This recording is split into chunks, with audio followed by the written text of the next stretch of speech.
Conversa de classe com Maíra Cangelino. Mentes únicas em conversas plurais.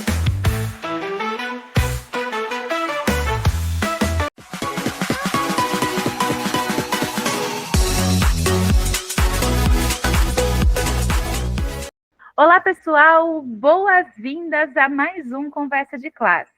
E, gente, hoje a gente vai falar sobre um tema que é essencial. Aqui está na educação infantil, mas eu vou falar que é na vida, vai? Eu acho que não é só na educação infantil, é na vida toda. A gente vai falar sobre o brincar, né? E o brincar, ele é, claro, diversão, acho que tem que estar no topo aí, né, de ser diversão, mas também é uma ferramenta muito poderosa para o desenvolvimento cognitivo, social e emocional das crianças. E para essa conversa, eu tenho aqui uma pessoa que, olha, gente, desde o primeiro oi que a gente trocou, já foi aí uma afinidade. Depois a gente foi até descobrindo algumas coincidências aqui, né? Eu estou com o Volney Paulo, ele é educador há mais de 30 anos, é autor de livros sobre o tema que a gente vai conversar hoje, e ele é defensor convicto da ideia de que a gente educa brincando. E eu já combinei aqui nos bastidores que eu vou mandar a primeira pergunta para ele. Volney, você acredita que a sociedade, de forma geral, ainda enxerga o brincar como algo menor e pouco relevante na educação formal? E como que você lida com essa visão ao defender a brincadeira como uma ferramenta de aprendizado? Volney Paulo, professor Volney, com muita honra, seja bem-vindo ao Conversa de Classe. Olá, pessoal, tudo bem? É isso aí, como a Mayra falou, eu defendo com todas as possibilidades que o brincar ele tem que ser efetivo, assertivo, não só na fase da educação infantil, mas em todas as etapas da vida, né? Sou aquele defensor, sou aquele professor que trabalha sim com a filosofia do brincar educando em qualquer esfera, desde a educação infantil até a faculdade de terceira idade, onde eu leciono também. Então, a brincadeira ela se faz presente nesse contexto. Sou um brincante 25 horas por dia, isso é muito importante a gente falar disso, porque as horas terminam, mas a gente continua brincando, que eu acho que isso faz importância na nossa vida, e passar esse lado do brincar, do ser feliz, do ser espontâneo, também para as pessoas com quem a gente atua, né? E na sua pergunta, se a gente comenta que da educação formal, se o brincar ele está um pouco distante. No passado, ele era distante, eu via as escolas também tendo muitos espaços, mas pouco aproveitados.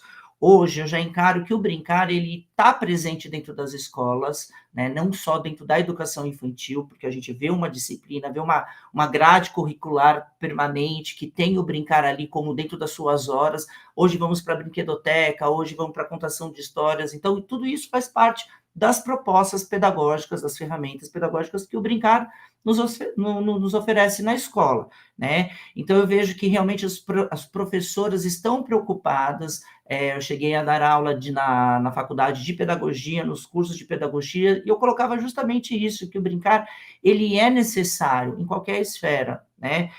Vamos pegar por exemplo, num cursinho, os professores eles não atuam as cantorias, paródias, né, das músicas mais atuais para fazer fórmulas de química, física. Isso não deixa de ser um contexto do brincar, isso é uma forma de aprendizado. Por isso que eu falo que o brincar, ele, a partir do momento em que ele o educar é brincando, a consciência, a formação da criança, ela se interessa por ir, né, para aprender, por estar estimulada e vivenciar esse brincar dentro da sala de aula. Então, eu vejo sempre isso, o brincar, como uma ferramenta necessária em qualquer esfera, realmente, da educação, e hoje ele está mais presente, sim, Mayra. Ele está relacionado com aquilo que as professoras elas têm buscado, através do brincar, formas de conhecimento. Né? A gente tem aí as redes sociais, a gente tem os livros, a gente tem nós que estamos aqui debatendo com o nosso público, buscando novas formas de interação com seus alunos. Então, o brincar ele tem que ser presente em todas as esferas. Ivone, que legal essa resposta que você deu, né? Você me trouxe aqui algumas lembranças. Você sabe que a gente está gravando em 2024, mas essa entrevista vai ao ar em 2025. E em 2025 eu vou fazer bodas de prata de docência, 25 anos aí na caminhada da educação. E você tem muita razão, né? Lá atrás, a gente tinha que fazer todo um convencimento para as pessoas entenderem qual que era o lugar da brincadeira na infância. E eu falo que isso é uma alegria muito grande, né? Em ver como o trabalho de formação, ele faz sentido, como você falou, né? A gente vai falando, a gente vai mostrando, e acho que mais que isso, né? As pessoas vão vendo na prática que isso que você trouxe, né? A brincadeira como uma ferramenta, ela realmente é real, né? E aqui no seu currículo a gente vê que você trabalha com diferentes públicos, né? E várias faixas etárias, você falou, né? Da educação infantil até a terceira idade. O que eu quero perguntar para você é quais são as semelhanças e diferenças no impacto do brincar em cada uma dessas fases, e se existe alguma coisa que a infância ensina sobre o brincar que permanece conosco aí ao longo da vida. Olha, Mayra, o brincar ele impacta 100%, não vou nem falar 99,9%, ele é impactante. A Kishimoto, Shizuko Kishimoto, que fala muito sobre essa função do brincar, que ela tem que ser a função tanto lúdica, função pedagógica, como recreativa, né? Ela impacta. Tem uma história que fala assim que o idoso, que a terceira idade resgata os seus momentos de ludicidade no brincar, né? Ela é real e também há uma certa controvérsia contra isso, porque os idosos não gostam de falar que eles, volta a ser criança, volta a ser infância.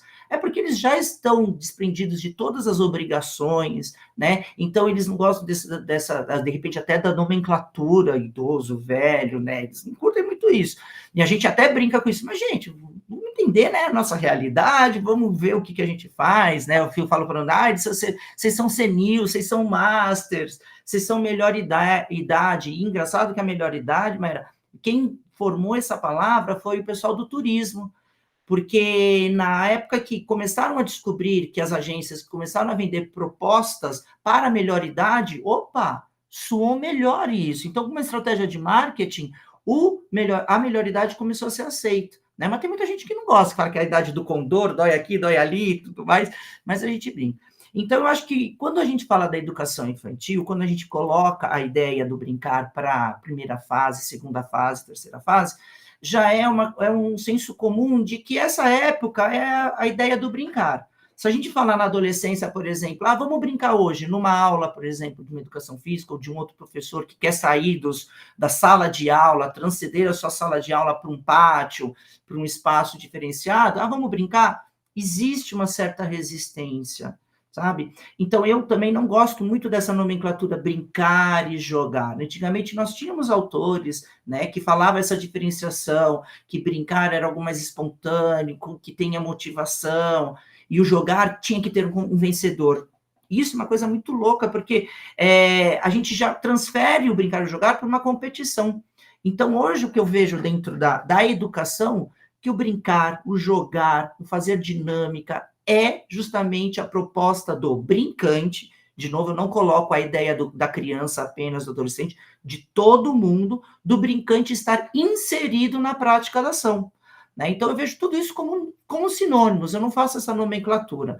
O que a infância nos traz, nos remete de tudo isso, é a sua ludicidade no poder da imaginação, da criatividade. Quando você vê uma criança brincando individualmente, e tem outras propostas. O brincar coletivamente, já duas pessoas já tem uma regra diferenciada, alguém lidera, gerencia o jogo, o outro fica mais esperando as coisas acontecerem. Mas quando ela brinca naturalmente, o individual, quando ela pega lá a caneta e faz o seu jogo simbólico, a sua régua, e vai criando aquele objeto, descaracterizando aquele objeto de uma forma diferenciada, ela já está montando a sua brincadeira, ela já está formando uma história. Que o brincar, muitas vezes, Mayra, ela tem que ter esse começo, meio e fim. Ela tem que ter uma continuidade, ela precisa de ter um início e um fim. Aí eu dou um outro exemplo que muitas vezes a gente vê isso muito em festa infantil, né? A criança está lá no buffet, no parquinho, aí a mãe chega lá, a força, e fala assim, vamos embora agora. Aí a criança fala para você, mas eu nem brinquei. Como assim a gente vai embora agora? Né? E significa isso, que essa fala que a criança ainda não terminou a sua história.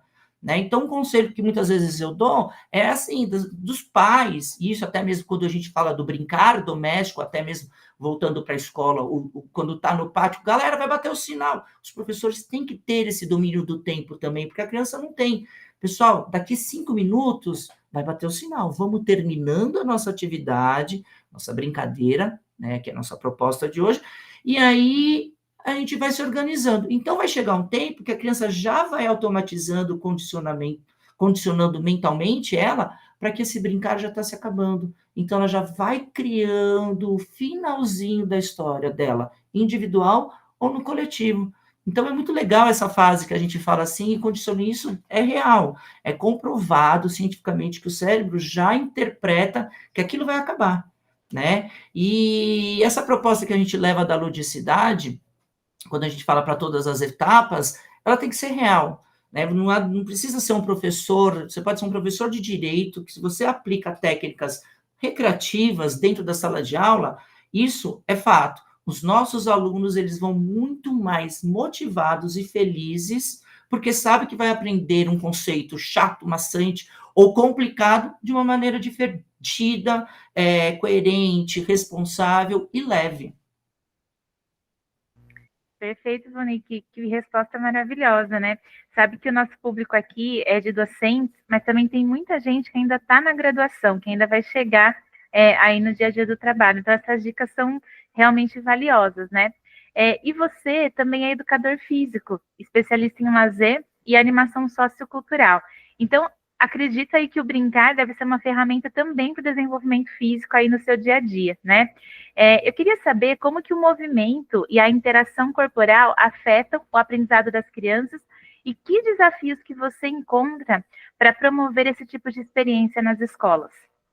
Olha, o brincar ele está relacionado justamente com a atividade física, né? Se a gente pegar a formação do educador físico, da profissional de educação física, a gente tem ali a matéria da educação física infantil, da recreação, a gente vai encontrar a recreação, de repente, lá no turismo, numa hotelaria, em outras faculdades, né?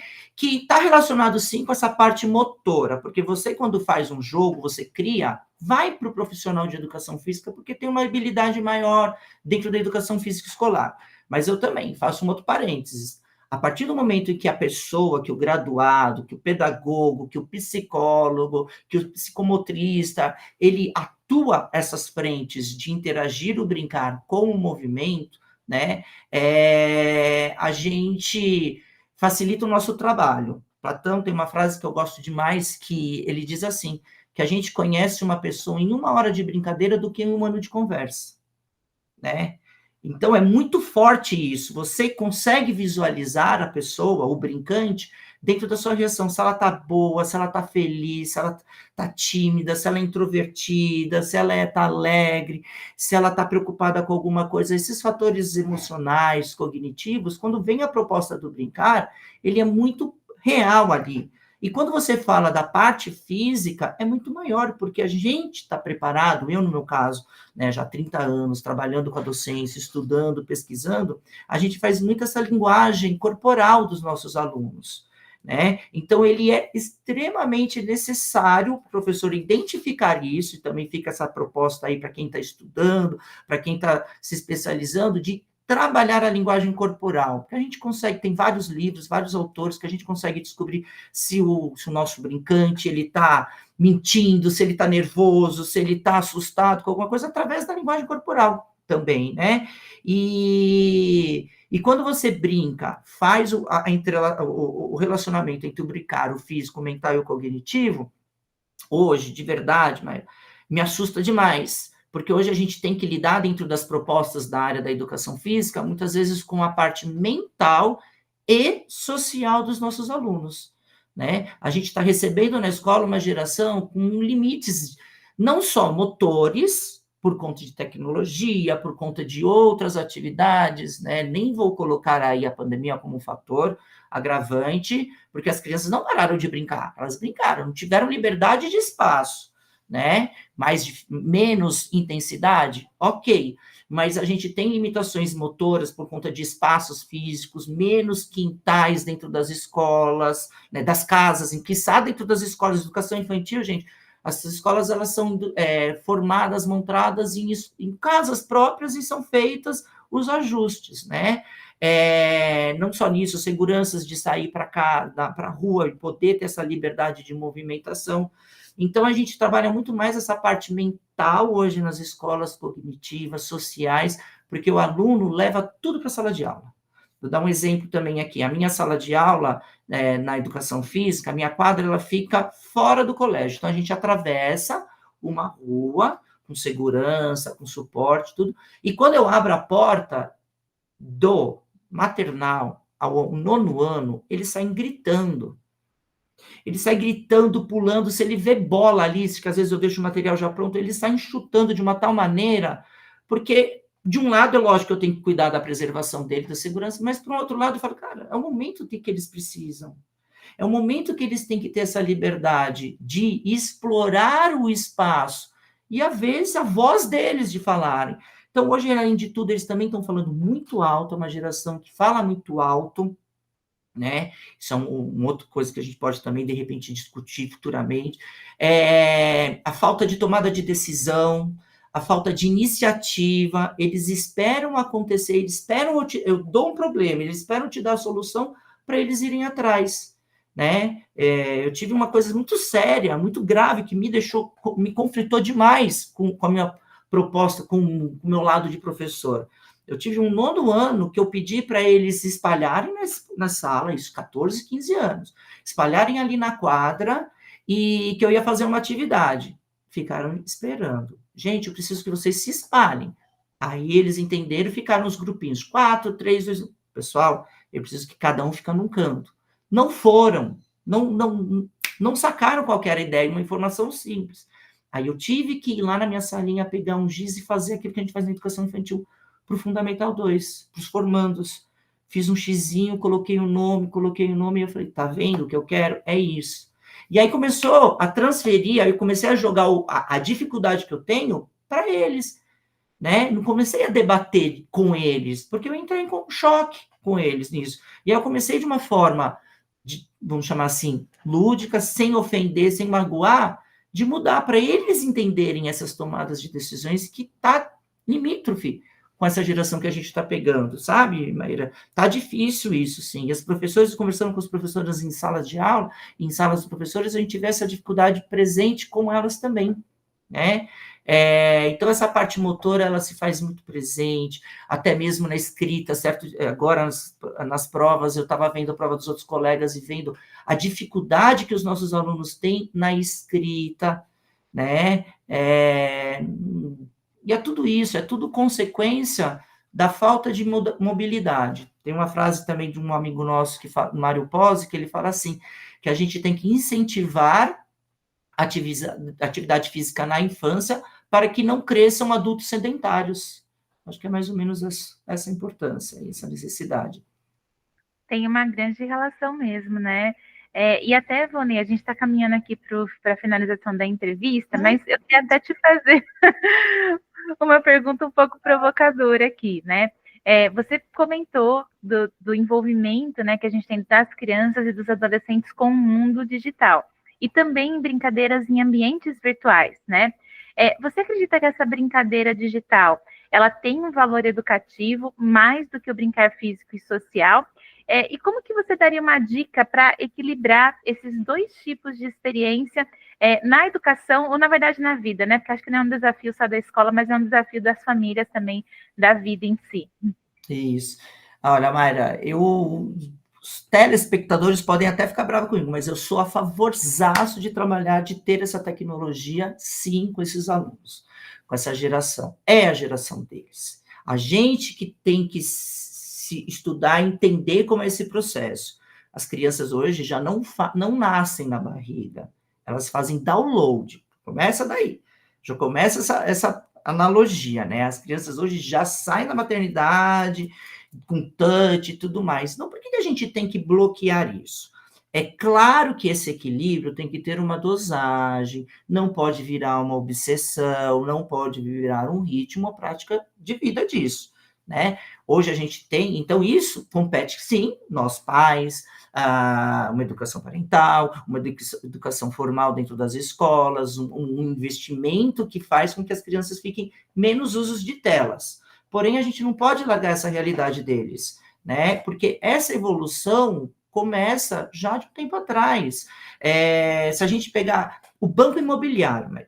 Ele é da década de 30, 1930, 31, mais especificamente, construiu esse jogo, era tudo papelzinho para conquistar dinheiro, de um cara que perdeu tudo, que trabalhava lá com rendimentos, economista, ele falava, vou criar um jogo para ganhar dinheiro, as pessoas entenderem aquilo para não sofrer, né?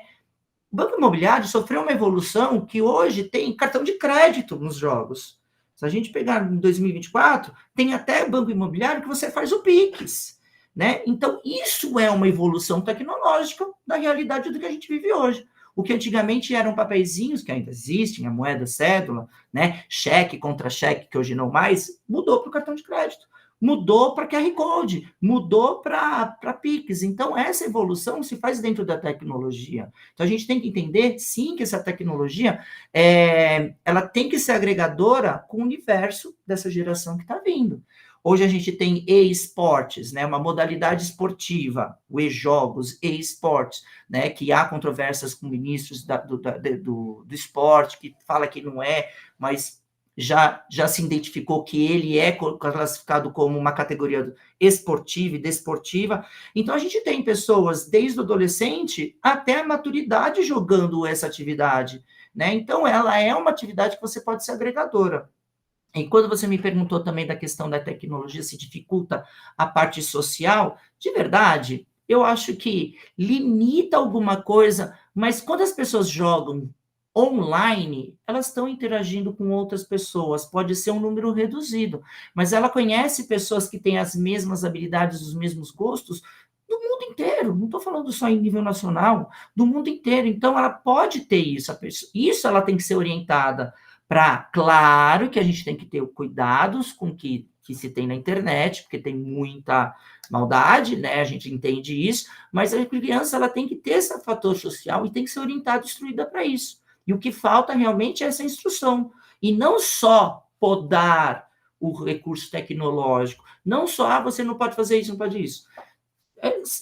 Inúmeras opções que a gente pode estar falando dentro de prós e contras, a gente elenca várias isso, mas eu sou a favor sim da tecnologia dentro das atividades, né? Eu tenho 2 meninas, as minhas filhas jogavam no período da pandemia com primos que estavam distantes, primos de outros países, e eles tiveram parte social deles, que se bobear, até mais do que hoje, porque eles já voltaram às atividades, então eles se conversaram muito mais jogando, brincando os aplicativos, as ferramentas tecnológicas, desses jogos aí que tem inúmeros aí de opções, através disso. Então tem que ter sempre esse bom senso de quem está controlando, de quem está vendo, né, um limite dessas horas para não virar essa obsessão. Mas eu sou a favor, sim, dos jogos eletrônicos. Jogar e brincar, eu sou a favor até debaixo d'água, se conseguir no espaço, debaixo da terra, a gente tem que se preparar para jogar.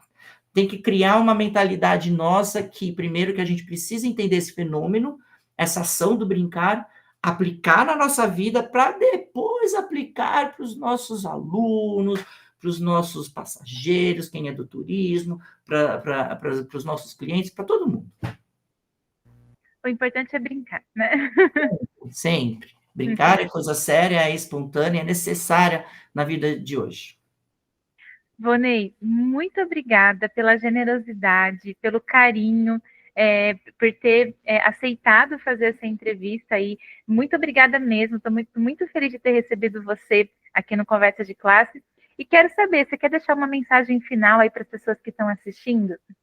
Mary, eu que agradeço a gentileza, a preocupação aqui, e você de estar fomentando essa proposta do brincar, nós que somos especialistas nessa área, a gente tem muito chão ainda para percorrer, muitos erros aqui a gente ainda comete, falhas que a gente vê e procura sempre melhorar, mas eu entendo isso, que o brincar ele é uma necessidade hoje imperiosa do ser humano, as pessoas precisam brincar, Repito, eu não sou só do infantil, eu sou de todas as esferas. O brincar é um direito constitucional do ser humano, né?